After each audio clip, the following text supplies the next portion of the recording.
মুসলিম ধর্মাবলম্বীদের জন্য একটি বড় অনুষ্ঠান। এই অনুষ্ঠানকে কেন্দ্র করে পুরা রমজান মাসের প্রথম থেকেই আমরা নিরাপত্তামূলক ব্যবস্থা গ্রহণ করেছি।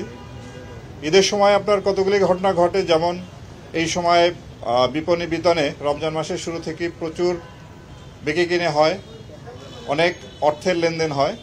তো যার জন্য এই সময় ছিনতাই, চাঁদাবাজি এই ধরনের অপরাধের একটা প্রকোপ থাকে। তা আমরা রমজান মাসের শুরু থেকেই এই ধরনের অপরাধ নিয়ন্ত্রণের জন্য কাজ করে আসছি এবং আপনারা দেখেছেন যে ছিনতাই, চাঁদাবাজি এই ধরনের অপরাধ এখন কিছুটা নিয়ন্ত্রণে এসেছে। আমরা ঈদ পূর্ববর্তী, ঈদের দিন এবং ঈদ পরবর্তী 3 ধাপে আমাদের দায়িত্ব পালন করতে হয়।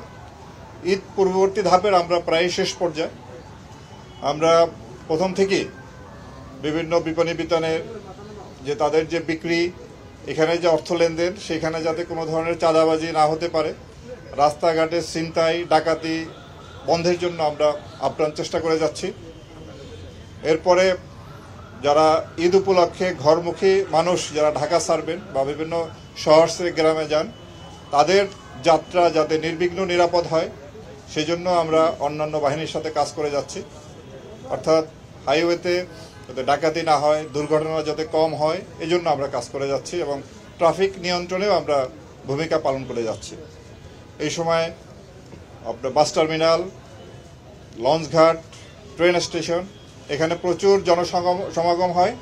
তো সুতরাং সেখানে নিরাপত্তার জন্য আমরা দেশব্যাপী টহল, গোয়েন্দা নজরদারি, সাদা পোশাকের ডিউটি এবং অন্যান্য বাহিনীর সাথে সমন্বয় রেখে আমরা এই নিরাপত্তামূলক ডিউটি পালন করি। এরপরে ঈদের দিন আমাদের এই কেন্দ্রীয় ঈদগাহ সহ সারা দেশে অনেক বড় বড় ঈদের জামাত হবে এবং সেখানে বিপুল সংখ্যক মুসল্লি সমাগম হবে। তো আমরা এই কেন্দ্রীয় ঈদগাহ সহ সারা বাংলাদেশের যত বড় বড় ঈদগাহ আছে, এটি আপনার বিভাগীয় শহর, জেলা পর্যায়ে এবং উপজেলা পর্যায়ে আমাদের নিরাপত্তা বলয় থাকবে, যাতে নিরাপত্তার সাথে মুসল্লিরা ঈদের জামাতে ঈদের নামাজ আদায় করতে পারেন। ঈদের দিন সহ এরপরে ছুটির বেশ কয়েকদিন আপনার বিভিন্ন যে আমাদের টুরিস্ট স্পট আছে, বিনোদন কেন্দ্র আছে, সেখানেও মানুষের ভিড় হবে। তা আমরা সেখানেও যাতে নিরাপদের সাথে মানুষ তার বিনোদন উপভোগ করতে পারে সেজন্য আমরা সেখানে নিরাপত্তার ব্যবস্থা রেখেছি। এবং এই ঈদের সময় আমাদের দেশের নারী, শিশুসহ একটা বিশাল সংখ্যক জনগোষ্ঠীর একটা অংশ তারাও যাতায়াত করেন এবং বিনোদন কেন্দ্রে যান। তো আমরা সেদিকেও নজর রাখছি যাতে কোনো রকম কোনো ইভটিজিং বা যৌন হয়রানি বা এই ধরনের যে অপরাধমূলক কর্মকাণ্ড যা না ঘটতে পারে সেজন্য আমরা সতর্ক দৃষ্টি রাখছি। ঈদের সময় ঢাকা শহর সহ বড় বড় শহর জনসংখ্যা একটু কমে যায়, বাসাবাড়ি ফাঁকা থাকে। এই ফাঁকা বাসাবাড়িতে যাতে কোনো প্রকার চুরি বা দস্যুতা ঘটতে না পারে সেজন্য আমরা সজাগ দৃষ্টি রাখছি এবং এখানেও নিরাপত্তামূলক ব্যবস্থা গ্রহণ করছি।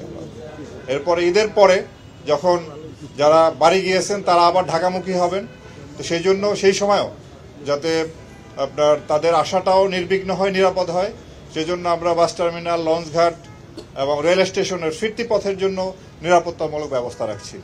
আমরা সব কিছু মিলিয়ে এই সময়টায় যাতে আরও অন্যান্য কিছু অপরাধ হয়, যেমন মলম পার্টি, অজ্ঞান পার্টি, জাল টাকা, মাদকের অপব্যবহার, এগুলোও যাতে বিস্তার করতে না পারে এজন্য আমরা আমাদের সতর্ক দৃষ্টি সেখানে আমরা রাখছি। আমরা সর্বোপরি আপনাদের সহযোগিতায়, দেশবাসীর সহযোগিতায় আমরা যারা আইনশৃঙ্খলা রক্ষাকারী বাহিনী আছি সবার সম্মিলিত প্রচেষ্টার মাধ্যমে এই ঈদটি যাতে সুন্দরভাবে উপভোগ করতে পারি সেই চেষ্টা আমাদের অব্যাহত আছে এবং ইনশাল্লাহ আমরা আশাবাদী এবার ঈদ নির্বিঘ্নে আমরা করতে সক্ষম হব। আপনারা ইতিমধ্যে দেখেছেন যে আমাদের যে ঈদ জার্নি, যেটা ঢাকা থেকে বাইরে যাওয়াটা অন্যান্য বছরের চেয়ে তুলনামূলকভাবে এবার একটু স্বস্তিদায়ক হয়েছে। রাস্তাঘাটে যানজট কম এবং বিভিন্ন যে টার্মিনালগুলো যানজট তুলনামূলকভাবে কম। তো আমরা এবং অপরাধের মাত্রাও মোটামুটি এখন নিয়ন্ত্রণে আসছে। বাকি সময়টুকু আমাদের ভালোভাবে কাটুক এই আশাবাদ ব্যক্ত করি এবং আপনাদের সবাইকে এবং আপনাদের মাধ্যমে পুরো দেশবাসীকে আবারও ঈদের অগ্রিম শুভেচ্ছা। জীবনের সব আয়োজন এখানে একসাথে।